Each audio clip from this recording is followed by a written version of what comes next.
My maternal grandmother in Pennsylvania told the story of the family, that is her siblings, all coming together at one house in an evening, and the setting was tense. They were struggling with the estate of their parents who had both died. And if you've known those settings, you know how those moments can pull families apart. And she was concerned. And the gathering went on late into the evening, and she said she finally got to her horse and buggy and made her way alone down that country road.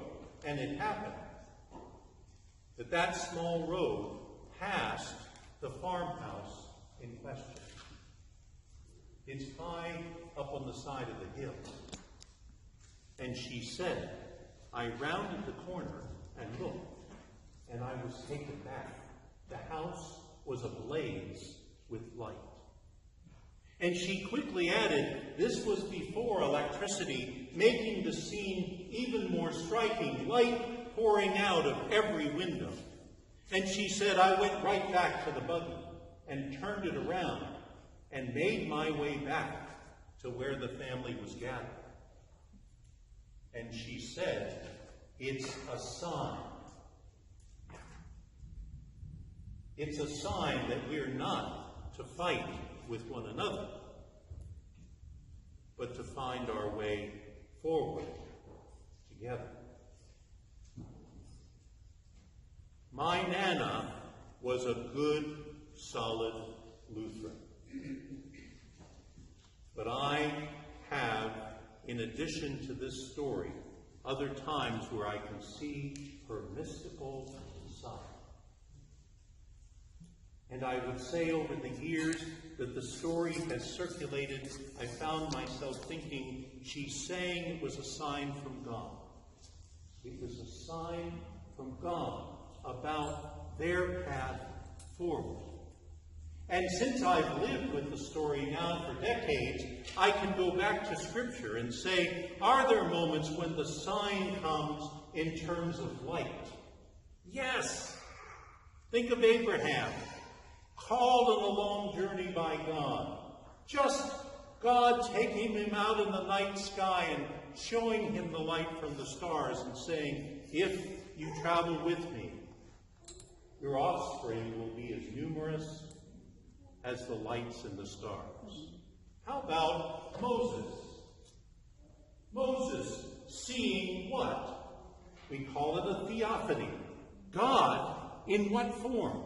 A burning bush catches his attention, and God calling Moses then to go out and to set his people free. I'm picking three. Doesn't mean it's the only stories of light and signs, but how about Paul? How about Paul on the road to Damascus? His name was Saul then. He was dedicated to rounding up the Christians and putting them to death. And he's off on a mission, and what happens? A blinding light. And the voice saying, I'm the Christ that you're persecuting. Signs of God. In these cases, signs of light, signs of direction, signs of God saying, here's the pathway. So how many burning bushes have you seen lately when you're in the process of deciding something? I didn't see any hands. You know, I can remember the times I longed for the sign that clear, right? We're trying to decide maybe an important step in life. We're figuring it could be this way or this way. Lord, give me a sign. And in fact, Scripture is just as clear. There are times when there is no sign. So then how do you and I decide? How do we know that God is calling us a certain way?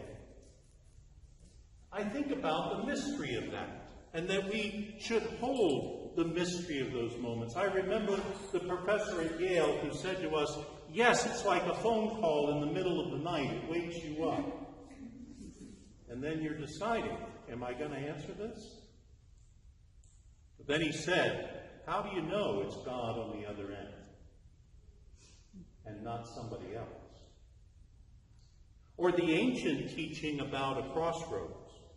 The traveler comes to the crossroads and instantly stepping into it is instructed to become quiet and make the sign of the cross. This is a mysterious moment. And then say a prayer. Because the crossroads has forces that pull in different ways.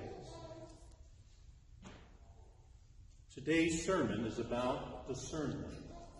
It is a word I deeply value. You and I will say we have things to decide. Any day you'll have things you need to decide. How often do we say we're in the process of discernment? That is a spiritual practice, to be in discernment. And I think of the work of Suzanne Farnham, marvelous little book called Listening Hearts. And in it she says discernment is when we're sorting through the experiences, both interior and exterior, to understand their origin. Where are these messages coming from that I get during a time of decision and discernment? From whom are they coming? That sorting out process, listening to God, is what we call discernment. And Suzanne does a wonderful job of saying, when you and I stand in those crossroads, it may be a major decision about our career or our life, or we're moving, or any big moment we may say in that crossroads, I'm just not sure. I'm seeking God's discernment in this moment. And I'm just not sure. And then she says, beautifully, listen to all the voices that come from our background, our history. Think of the voices that come from our culture. Think of the voices in that moment of discernment that say, oh, let's not struggle with this. Let's keep it simple, right? Or how about voices of comfort? Standing in the crossroads, let's keep this comfortable. Let's keep the status quo. Right? Is that the voice of God? Go back again to the three in Scripture. Abraham, God whispering over and over again, take a look at the sky.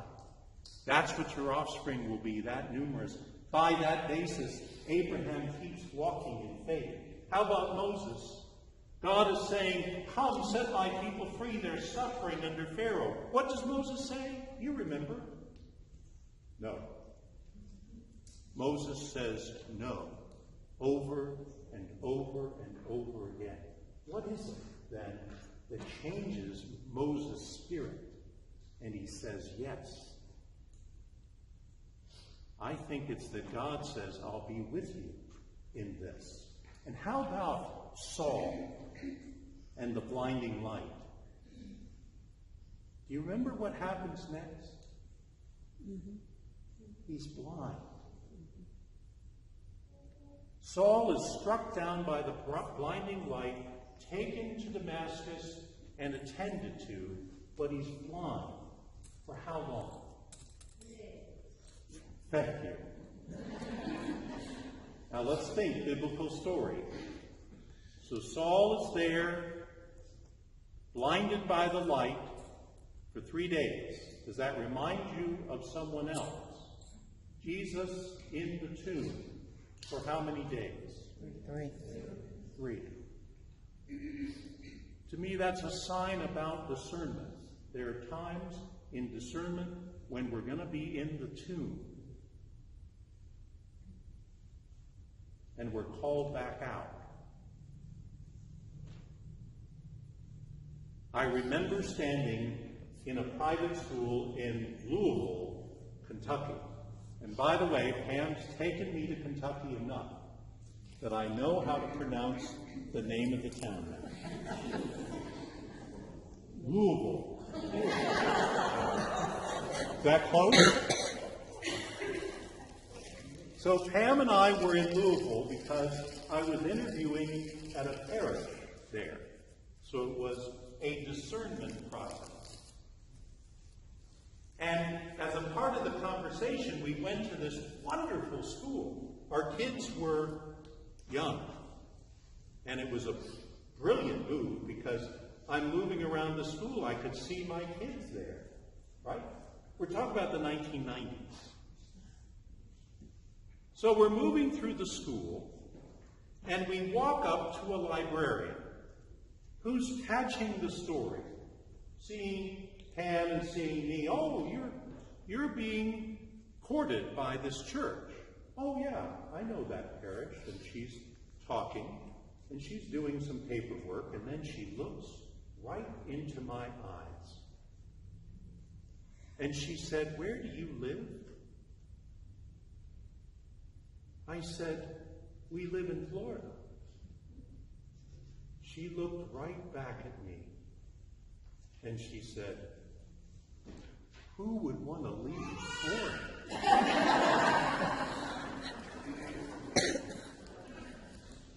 My friends, it was like a small jolt of electricity inside me with her words. And when we finished our discernment process, I remember that day well, and we were sorting through all the experiences with the prayer, and with the inquiry, and with the scripture, and with the listening. What stayed was this librarian saying, "Who would want to leave Florida?" And we said no to the call. And instead, we went to a parish in Southwest Florida. You see, in discernment, it can be anybody who is the voice of God. And often I found the stranger has some of the richest things to say. And we're listening, and we're praying, and we're holding scripture, and we're inquiring. And then we're asking, is this God's